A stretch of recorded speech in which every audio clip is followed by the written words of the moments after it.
Salmo 42 e 43. Como orar quando a alma está em pedaços? Você sente que Deus ficou em silêncio? Talvez você tenha clicado neste vídeo hoje não por curiosidade, mas por necessidade de sobrevivência. Porque você não está apenas triste. Você está quebrado. Por dentro, parece que algo se partiu em 1000 pedaços, e você não consegue mais juntar os cacos. Você tenta orar, mas as palavras travam na garganta. Você tenta sentir Deus, mas só sente um vazio gelado no peito. E o pior de tudo não é a dor em si. É o medo de que essa dor signifique que Deus te abandonou. Talvez você tenha ouvido vozes, na sua cabeça ou na igreja, dizendo, se você tivesse fé, não estaria assim. Crente cheio do Espírito não tem depressão. E essas frases caem como ácido em cima de uma ferida aberta. Eu quero que você pare tudo o que está fazendo agora. Respire fundo. Porque nos próximos minutos, nós não vamos falar de autoajuda. Nós não vamos falar de pensamento positivo. Nós vamos mergulhar no abismo humano e descobrir que, lá no fundo, Deus deixou uma escada para nós. Nós vamos abrir a palavra de Deus no Salmo 42 e no Salmo 43. 2 textos antigos que foram escritos para pessoas exatamente como você, crentes fiéis, que amam a Deus, mas que estão atravessando o vale da sombra da morte emocional. Nós vamos dissecar cada versículo. Vamos conectar essa dor com a dor de Jesus na cruz. E eu vou te ensinar, passo a passo, como usar esse texto para orar quando você não tem mais forças para criar suas próprias frases. Fique comigo. Se você está bem, você precisa disso para ajudar os outros. Se você está mal, este vídeo é o abraço de Deus para sua alma hoje. Vamos começar olhando para a cena. O Salmo 42 abre com uma das imagens mais famosas, e ao mesmo tempo, mais mal compreendidas da Bíblia. Assim como o servo brama pelas correntes das águas, assim suspira minha alma por ti, ó Deus. Quantas vezes nós já cantamos isso em músicas suaves, com melodias bonitas, num domingo de manhã tranquilo? Parece poético, parece doce. Mas a realidade dessa imagem é brutal. O texto original descreve um animal em pânico. Não é um servo bebendo água calmamente num riacho cristalino. É um animal no deserto da Judéia, cercado pela seca, com a garganta queimando, os músculos falhando, à beira da morte por desidratação. Ele brama. Ele grita. É um som de agonia. O salmista está dizendo, Deus, é assim que eu estou. Minha biologia espiritual está entrando em colapso. Eu não quero te apenas para ter uma vida melhor. Eu preciso de ti para não morrer. Sem a tua presença, eu viro poeira. Você já se sentiu assim?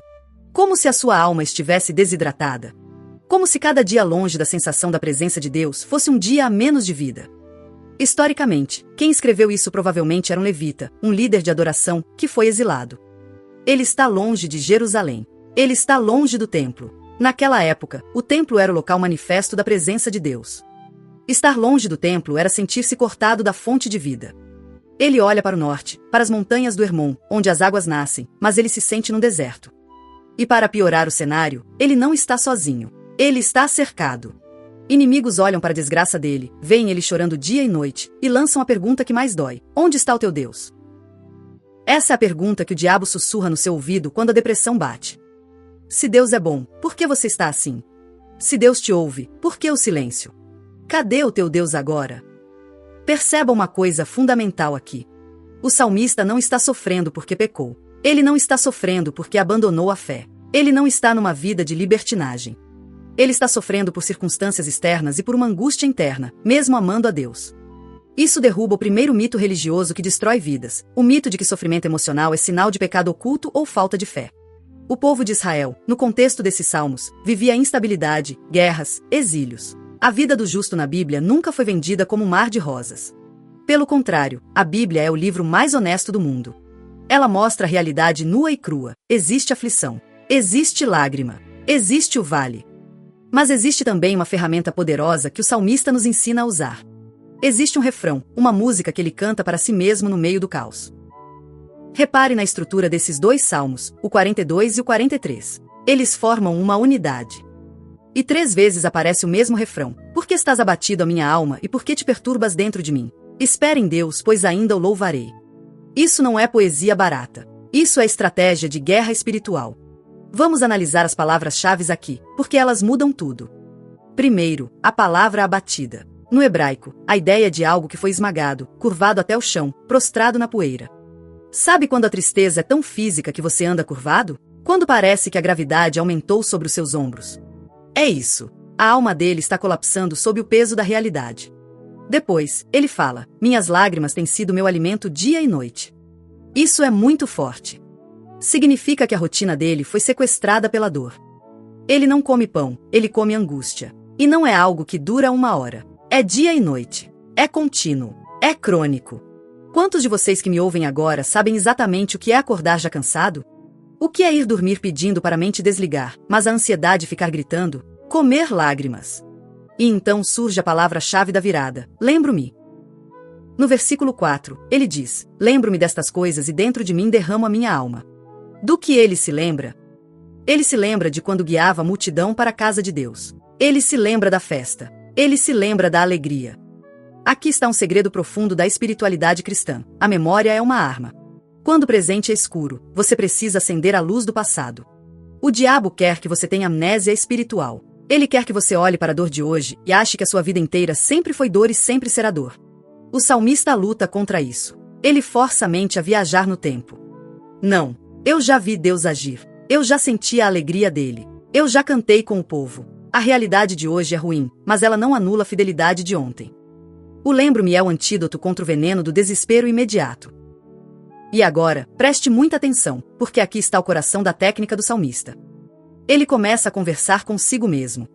Ele não está falando com Deus nessa hora. Ele não está falando com os inimigos. Ele está tendo uma reunião de liderança com a própria alma. Ele olha para dentro, para o turbilhão de sentimentos, e pergunta: por quê? Alma, por que você está assim? Qual é a causa real desse tumulto? Ele valida a dor, mas ele não se entrega a ela passivamente. Ele questiona a interpretação que a alma está dando para os fatos. E então ele dá uma ordem. Ele prega para si mesmo: espera em Deus. Essa espera não é sentar no sofá e não fazer nada. A palavra hebraica traz a ideia de uma tensão, de aguardar com expectativa, como quem vigia a aurora. É uma espera ativa. É dizer para a ansiedade: fica quieto um pouco, porque o meu Deus ainda não terminou de falar. Pois ainda o louvarei. Ah, que frase magnífica! Tem um poder profético aqui. O salmista está jogando a âncora dele lá no futuro. Hoje é choro. Hoje é lágrima. Hoje é zombaria. Mas o amanhã pertence a Deus. E ele tem certeza absoluta de que o final da história não será o silêncio, será o louvor. Você consegue perceber o movimento pendular desse salmo? É como as ondas do mar. Primeiro, a onda da dor vem e derruba ele. Minha alma está abatida. Depois, a onda da fé levanta ele. Espera em Deus. Aí a dor vem de novo no Salmo 43. Julga-me, ó Deus, livra-me do homem fraudulento. E a fé responde de novo: envia a tua luz e a tua verdade. Isso é a vida real do crente. A vida cristã não é uma linha reta de euforia constante. É uma batalha diária onde você precisa pregar o evangelho para você mesmo todas as manhãs diante do espelho. É ter que convencer o seu coração teimoso a confiar em Deus mais uma vez. No Salmo 43, a oração se torna mais ousada. Ele pede: envia a tua luz e a tua verdade para que me guiem e me levem ao teu santo monte. Ele sabe que, sozinho, no escuro da depressão, ele não acha o caminho de volta. A mente deprimida é um labirinto escuro. Você roda, roda e volta para o mesmo pensamento negativo. Ele precisa de algo de fora. Ele precisa da luz de Deus e da verdade de Deus. Verdade aqui é a realidade de quem Deus é, contrapondo a mentira de que Deus abandonou. E o final? Como termina esse bloco de salmos? Termina com o problema resolvido? Os inimigos foram embora? Ele voltou para Jerusalém? Não sabemos. O texto não diz: e então tudo ficou maravilhoso. O texto termina com a repetição da certeza: espere em Deus, pois ainda o louvarei. O salmo termina em aberto na circunstância, mas fechado na confiança. Isso é libertador. Deus permitiu que esse salmo terminasse sem um final feliz de conto de fadas para te dizer: você pode estar no meio do processo, sem ver a saída ainda, e mesmo assim estar cheio de fé. Mas para a gente entender a profundidade disso, precisamos ampliar a nossa visão. O Salmo 42 não é o único grito de socorro na Bíblia. Deus fez questão de encher o inário de Israel com lamentos. Olhe para o Salmo 13. É curto, mas é um soco no estômago. Davi, o homem segundo o coração de Deus, pergunta 4 vezes: até quando? Até quando, Senhor? Esquecer-te-ás de mim para sempre? Até quando ocultarás de mim o teu rosto? Até quando estarei relutando dentro da minha alma com tristeza no coração cada dia? Você percebeu? Davi sente que Deus esqueceu dele para sempre. Isso é um exagero emocional. Teologicamente sabemos que Deus não esquece. Mas Deus permitiu que isso fosse escrito na Bíblia Sagrada. Por quê? Para validar o seu sentimento. Deus não se ofende quando você, na sua dor, acha que ele demorou. Ele prefere a sua honestidade brutal do que a sua hipocrisia polida. E ainda no Salmo 13, depois de reclamar, Davi diz: mas eu confio na tua misericórdia. O mas da fé muda tudo. A dor está lá, o tempo está demorando, mas a confiança na misericórdia permanece. Agora, se você quer ver o fundo do poço, vá para o Salmo 88. Esse é o salmo mais escuro da Bíblia. O salmista Heman clama, grita, diz que está perto da morte desde a mocidade, diz que os terrores de Deus o cercam. E como termina o Salmo 88? O último versículo diz: as trevas são a minha única companhia. Ponto final. Acabou o salmo. Sem final feliz. Sem ainda o louvarei explícito. Só escuridão. É chocante que isso esteja na Bíblia. Mas é também o maior consolo que existe. Porque mostra que um crente pode chegar num ponto onde não vê luz nenhuma, onde sente apenas trevas, e ainda assim, a oração dele está registrada na palavra de Deus. Significa que a sua experiência de escuridão não te expulsa da família de Deus. Deus está presente, mesmo no escuro do Salmo 88. Os profetas também andaram por aqui. Abacuque, vendo a injustiça, grita: até quando clamarei e tu não escutarás? Jeremias, em Lamentações capítulo 3, escreve frases que parecem um diagnóstico clínico de depressão profunda. Fez-me habitar na escuridão. Cercou-me de muros para que eu não saia. Mesmo quando grito socorro, ele fecha os ouvidos à minha oração. Isso é Jeremias, o grande profeta. Sentindo que Deus tapou os ouvidos para a oração dele. Mas logo depois, no mesmo capítulo, ele faz a virada do Salmo 42. Quero trazer à memória o que me pode dar esperança. E o que dá esperança? As misericórdias do Senhor são a causa de não sermos consumidos. Mas, meus irmãos, existe algo ainda mais profundo do que Davi, Jeremias ou os filhos de Corá. Existe um momento em que o próprio Deus encarnado desceu a esse abismo. Nós precisamos olhar para Jesus. No jardim do Getsêmani, registrado em Mateus capítulo 26 e Lucas capítulo 22, nós vemos a humanidade de Jesus no limite máximo. A Bíblia diz que ele começou a entristecer-se e a angustiar-se muito. Ele diz aos discípulos: a minha alma está profundamente triste até a morte. Jesus usou a linguagem dos salmos de lamento. A pressão emocional e espiritual era tamanha que os vasos sanguíneos se romperam e ele suou sangue. Isso é o nível máximo de estresse que um corpo humano pode suportar antes de morrer. E o que ele orou? Pai, se possível, passa de mim este cálice. Jesus pediu para não passar por aquilo, se houvesse outro jeito. Ele foi honesto. Mas ele completou: contudo não seja como eu quero, e sim como tu queres. Jesus validou a angústia humana. Ele mostrou que é possível ter fé perfeita e submissão perfeita, e ao mesmo tempo estar tremendo de pavor e tristeza diante do sofrimento. Mas foi na cruz que a conexão se tornou absoluta. Pendurado lá, em agonia física insuportável, carregando o peso nojento de todos os nossos pecados, Jesus grita: Eli, Eli, lama sabactani. Deus, por que me desamparaste? Você reconhece essa frase? É o versículo 1 do Salmo 22. Jesus, no momento mais crítico da história do universo, não inventou uma oração nova. Ele usou um salmo de lamento da Bíblia. Mas veja a profundidade disso. O salmista do Salmo 22 se sentia desamparado, mas Deus ainda estava com ele. Jesus, na cruz, foi realmente desamparado. O Pai virou o rosto. O julgamento que era meu e seu caiu sobre ele.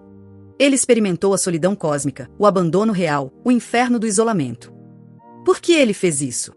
Para que hoje, quando você grita a Deus onde estás, você saiba que nunca, jamais será abandonado de verdade. Jesus foi abandonado para que você fosse aceito. Jesus entrou na treva absoluta para que, mesmo no seu dia mais escuro, exista uma luz da graça brilhando sobre você. Isso muda tudo. Em Cristo, o seu lamento tem escuta garantida. O Novo Testamento confirma isso o tempo todo. Em 2 Coríntios capítulo 1, Deus é o Pai de misericórdias e Deus de toda consolação. Consolação na Bíblia não é um tapinha nas costas dizendo vai passar. É a palavra paraclesis, chamar para o lado, dar força, sustentar de pé no meio do furacão. Em Romanos capítulo 8, versículo 26, Paulo diz que não sabemos orar como convém. Quantas vezes você se sentiu assim, sem palavras? Paulo diz que, nessas horas, o Espírito Santo intercede por nós com gemidos inexprimíveis. O próprio Deus geme dentro de você quando você chora. Você nunca chora sozinho. E temos a promessa final. O horizonte para onde os salmos apontam. Apocalipse capítulo 21, versículo 4. Ele enxugará dos seus olhos toda lágrima. Não diz que as lágrimas não existiram. Diz que elas serão enxugadas pelo próprio Deus. A dor terá fim. A morte terá fim. O lamento vai virar louvor eterno. Agora, vamos descer da teologia para a prática da sua segunda-feira de manhã. Como nós, crentes brasileiros do século XXI, vivemos isso? Primeiro, precisamos destruir alguns mitos que adoecem a igreja. Mito número 1. Crente de verdade não tem depressão. Mentira. Elias teve. Jeremias teve. Davi teve. O grande pregador Charles Spurgeon enfrentava depressões terríveis que o deixavam de cama por semanas. Ter depressão não faz de você um mau crente. Faz de você um ser humano caído vivendo num mundo quebrado, precisando desesperadamente da graça. Mito número 2. Se você orar mais, isso passa. A oração é vital, sim. Mas a Bíblia não trata a oração como uma pílula mágica instantânea. Às vezes, Deus cura instantaneamente. Às vezes, Ele nos sustenta através do processo longo de cura. Às vezes, Ele usa a medicina, a terapia e os médicos, que são dádivas da graça comum dele, para nos ajudar a equilibrar a química do cérebro, enquanto buscamos a face dele. Mito número 3. Você precisa estar alegre o tempo todo para dar bom testemunho. O melhor testemunho que você pode dar não é um sorriso falso de plástico. É a integridade de dizer, estou sofrendo, dói muito, mas eu não vou largar a mão de Jesus. O mundo respeita muito mais uma fé que sobrevive no fogo do que uma fé que finge que o fogo não queima. Então, de forma prática, como você pode orar quando a alma está em pedaços? Eu quero te dar um roteiro de 4 passos para você usar hoje mesmo. Passo 1. Aproprie-se das palavras de Deus. Quando você não tiver palavras, abra a Bíblia no Salmo 42 ou no Salmo 13. Leia em voz alta. Diga, Senhor, eu não consigo formular frases, então eu vou ler isso aqui como se fosse a minha carta para ti. O Espírito Santo honra a palavra. Deixe a Bíblia dar voz à sua dor. Passo 2. Seja brutalmente honesto. Pare de tentar ser educado com Deus na oração secreta. Se você está com raiva, diga. Se você se sente abandonado, fale. Se você está cansado de viver, confesse. Ele já sabe de tudo isso. Falar não informa Deus, mas abre a ferida para que ele possa começar a limpar. O lamento bíblico é barulhento, é cru, é real. Passo 3. Pratique a pregação para a alma. Isso é crucial. Não deixe sua mente falar sozinha com você. Fale você com a sua mente. Quando o pensamento vier, não tem jeito, você responde em voz alta, espere em Deus. Quando a ansiedade disser, vai dar tudo errado, você responde, ainda o louvarei. Use o lembro-me. Force a memória a buscar os dias em que Deus foi fiel. Crie uma lista, no papel mesmo, de livramentos passados e leia quando o medo atacar. Passo 4. Ancore tudo na volta de Jesus. A sua esperança não pode ser apenas amanhã vai ser um dia melhor. Pode ser que não seja. A sua esperança tem que ser, Cristo ressuscitou, e porque Ele vive, eu também viverei. E um dia, Ele voltará para consertar tudo. Essa é a âncora que não solta, nem na tempestade mais violenta. E lembre-se da sua identidade. Você não é o seu diagnóstico. Você não é o depressivo. Você é um filho amado de Deus, comprado pelo sangue de Cristo, que está enfrentando a depressão. A doença é o cenário, não a sua definição. Em Cristo, você é santo, eleito, perdoado e amado. Nada, nem a morte, nem a vida, nem a angústia, pode separar você desse amor. Eu quero te dar alguns conselhos de sabedoria prática para o seu dia a dia. Faça pequenas orações frequentes. Não tente orar 1 hora seguida se você não tem concentração. Ore frases curtas de 10 segundos ao longo do dia. Senhor, me ajuda. Senhor, tem misericórdia. Senhor, eu confio em ti. Mantenha o canal aberto. Busque comunidade. A depressão ama o isolamento. O diabo quer te tirar do rebanho para te atacar sozinho. Mesmo que você não queira falar, vá para o culto. Esteja onde o povo de Deus está. Deixe que o louvor dos outros carregue você quando você não consegue cantar. Procure um pastor, um amigo maduro, e diga, estou no vale. Ore por mim. E prepare-se. Se você está no momento bom hoje, louvado seja Deus. Use esse tempo para decorar esses salmos, para encher seu estoque de teologia sobre o sofrimento. Porque a chuva cai sobre justos e injustos. Quando a tempestade vier, você terá uma casa construída sobre a rocha, e não sobre a areia de um triunfalismo vazio. Eu quero te desafiar a fazer algo concreto hoje. Pegue o seu celular ou um papel agora. Escreva o refrão do Salmo 42, versículo 5. Por que estás abatido, ó minha alma? Espere em Deus, pois ainda o louvarei. Coloque isso num lugar que você veja o tempo todo. E toda vez que a angústia apertar o seu peito hoje, pare por 10 segundos, respire, e leia essa frase em voz alta. Declare isso sobre a sua vida. Quebre o ciclo do pensamento negativo com a palavra de Deus. Agora, nós vamos fazer algo importante. Nós vamos orar juntos. Eu sei que para muitos de vocês, orar agora é difícil. Então eu vou emprestar as minhas palavras para você. Você pode fechar os olhos, e onde eu falar, você coloca o seu coração junto. Vamos falar com o nosso Pai. Senhor Deus, nosso Pai e nosso refúgio. Nós chegamos diante de Ti hoje sem máscaras. O Senhor vê quem está assistindo este vídeo agora com o rosto inchado de chorar. O Senhor vê quem está com o coração acelerado de ansiedade. O Senhor vê quem sente um buraco no peito que nada consegue preencher. Nós te agradecemos, Pai, porque o Senhor não nos rejeita na nossa fraqueza.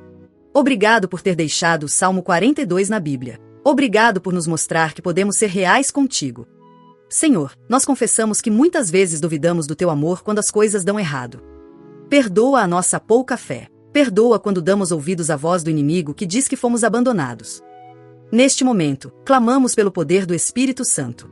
Vem, Espírito Consolador. Entra nos quartos escuros da depressão agora. Entra nas mentes perturbadas pela síndrome do pânico. Traz a tua paz que excede todo o entendimento.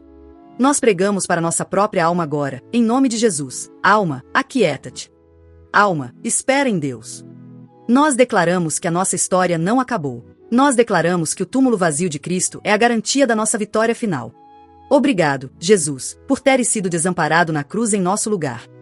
Porque o Senhor sofreu a solidão, nós cremos que o Senhor está conosco agora, segurando a nossa mão, mesmo quando não sentimos nada. Levanta a cabeça dos teus filhos. Restaura a alegria da salvação. E que, enquanto a cura completa não vem, a tua graça nos baste a cada manhã.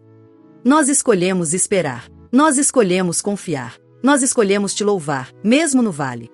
Em nome de Jesus, aquele que venceu a morte e enxugará toda lágrima. Amém. Que a paz de Cristo, que é a única âncora segura, guarde a sua mente e o seu coração. Não desista. Amanhã vai chegar, e nós ainda o louvaremos.